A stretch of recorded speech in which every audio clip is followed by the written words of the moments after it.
Bayangkan kamu jatuh cinta pada seseorang yang kamu kenal lewat aplikasi kencan atau media sosial.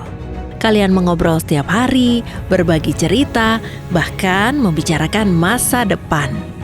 Tapi, bagaimana jika orang itu sebenarnya tidak pernah ada? Inilah love scam, penipuan berkedok cinta yang memanfaatkan perasaan untuk menguras uang korbannya. Saksikan penjelasan lengkapnya dalam cerita 8 menit.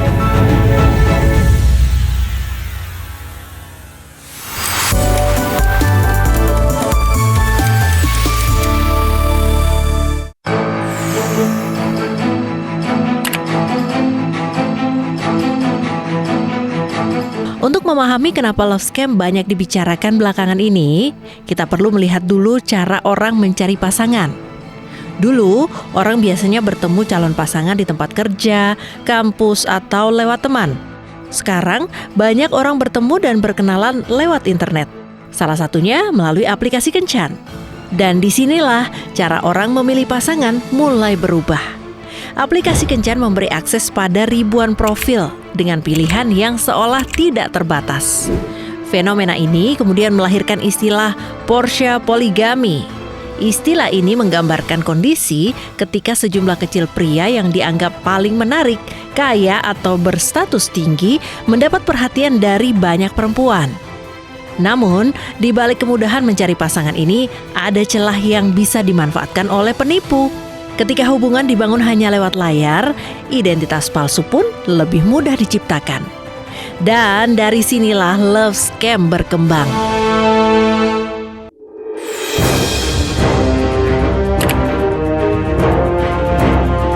Di Indonesia sendiri, penggunaan media sosial dan aplikasi kencan juga terus bertumbuh.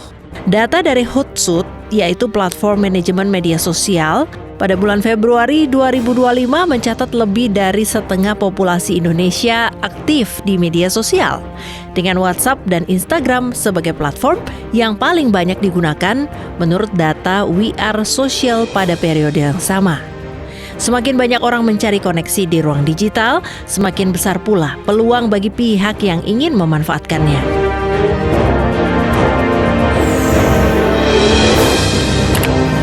Salah satu kasus love scam atau Tinder swindler yang paling dikenal di dunia adalah kisah Simon Leviev. Nama aslinya Shimon Yehuda Hayut, seorang warga Israel yang selama bertahun-tahun mengaku sebagai pewaris keluarga Leviev, konglomerat berlian asal Israel. Lewat Tinder, ia mendekati sejumlah perempuan dengan memamerkan gaya hidup mewah, jet pribadi, dan hadiah-hadiah mahal sebelum akhirnya meminta pinjaman uang dengan dalih keamanannya sedang terancam dan rekeningnya tidak bisa diakses.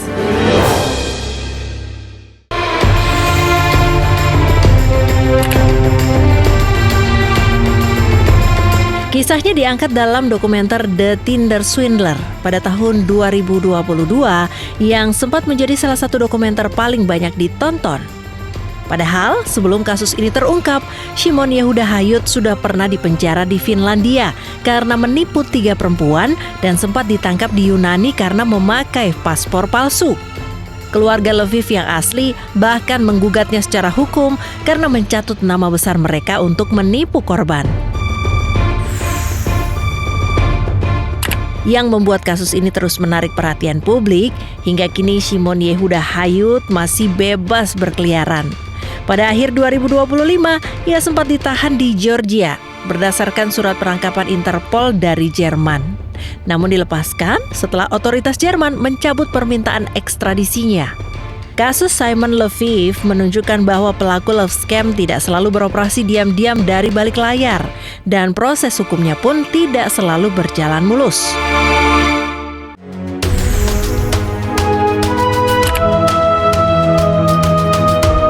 Salah satu bentuk penyalahgunaan yang lebih terorganisir adalah yang disebut pig butchering scam.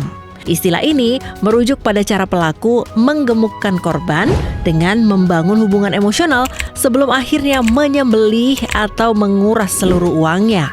Tim produksi sebuah media dari Cina yang menelusuri sindikat ini di Kamboja menemukan bahwa pelaku bahkan memiliki skrip kerja tertulis lengkap dengan panduan harian tentang apa yang harus dikatakan kepada korbannya. Sindikat ini awalnya menyasar korban di Tiongkok dan Taiwan sekitar tahun 2016, sebelum kemudian memperluas targetnya ke Amerika, Eropa, Jepang, hingga Singapura, seiring meningkatnya kewaspadaan di negara-negara awal.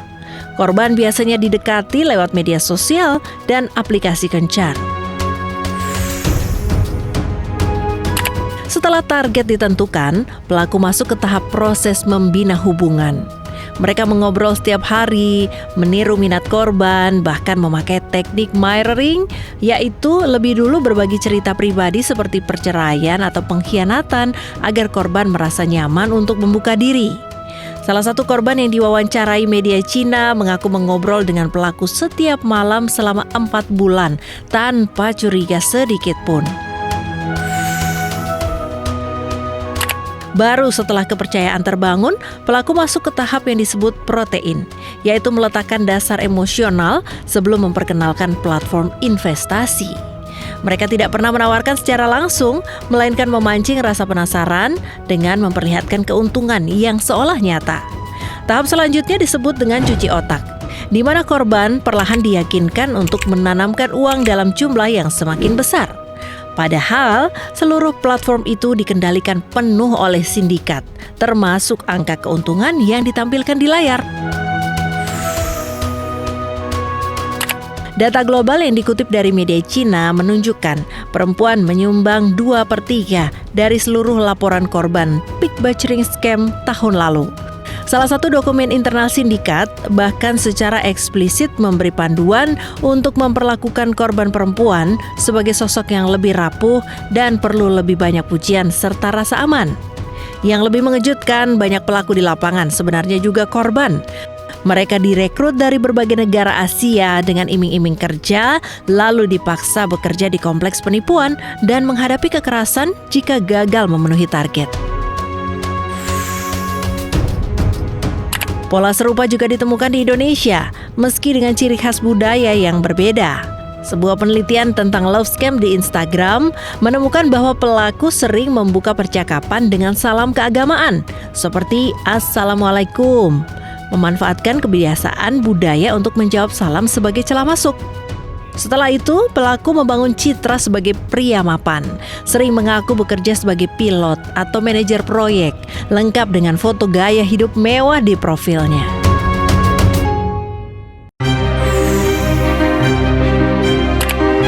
Penelitian itu juga menyebut konsep Cinderella Syndrome, yaitu kecenderungan sebagian perempuan untuk berharap diselamatkan oleh pasangan yang mapan.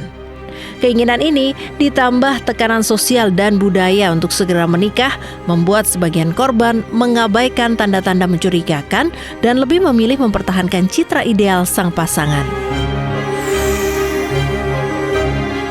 Lalu bagaimana cara melindungi diri dari love scam? Biro Investigasi Federal Amerika Serikat FBI membagikan sejumlah langkah sederhana yang bisa diterapkan siapa saja. Pertama, berhati-hatilah dengan informasi yang kamu bagikan di media sosial, karena pelaku bisa memanfaatkannya untuk mengenalmu lebih dalam.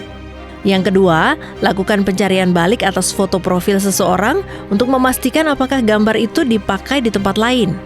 Yang ketiga, jangan terburu-buru. Ajukanlah banyak pertanyaan dan waspadalah jika seseorang terasa terlalu sempurna atau buru-buru mengajak pindah dari aplikasi kencan ke chat pribadi. Waspada juga jika pasangan online selalu punya alasan untuk membatalkan rencana bertemu langsung atau video call, atau jika ia mulai mencoba menjauhkanmu dari keluarga dan teman. Dan yang paling penting, jangan pernah mengirim uang kepada seseorang yang hanya kamu kenal lewat percakapan online atau telepon, seberapapun meyakinkan ceritanya. Namun, masalah love scam tidak selesai hanya dengan mengetahui tanda-tandanya. Banyak korban memilih diam karena malu. Mereka takut dianggap ceroboh atau takut dihakimi orang lain. Padahal, menjadi korban penipuan bukan berarti seseorang bodoh. Pelaku memang sengaja membangun kepercayaan, memanipulasi perasaan, dan juga membuat korban percaya bahwa hubungan tersebut nyata. Karena itu, literasi digital menjadi penting. Kita perlu tahu bagaimana penipu bekerja agar bisa lebih cepat mengenali tanda-tandanya. Dan jika sudah menjadi korban, jangan takut untuk melaporkan. Semakin cepat sebuah kasus dilaporkan, semakin besar juga peluangnya untuk menghentikan pelaku dan mencegah korban berikutnya.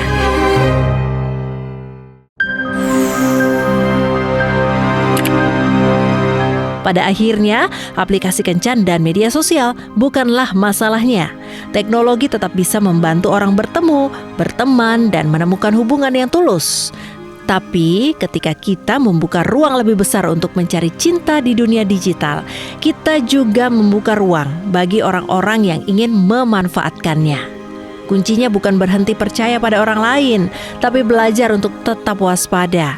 Kenali orangnya sebelum terlalu percaya, periksa informasinya, jangan terburu-buru. Dan yang paling penting, jangan pernah memberi uang kepada seseorang hanya karena kamu percaya pada ceritanya. Kalau kamu pernah mengalami atau mengenal seseorang yang hampir menjadi korban love scam, ceritakan di kolom komentar ya.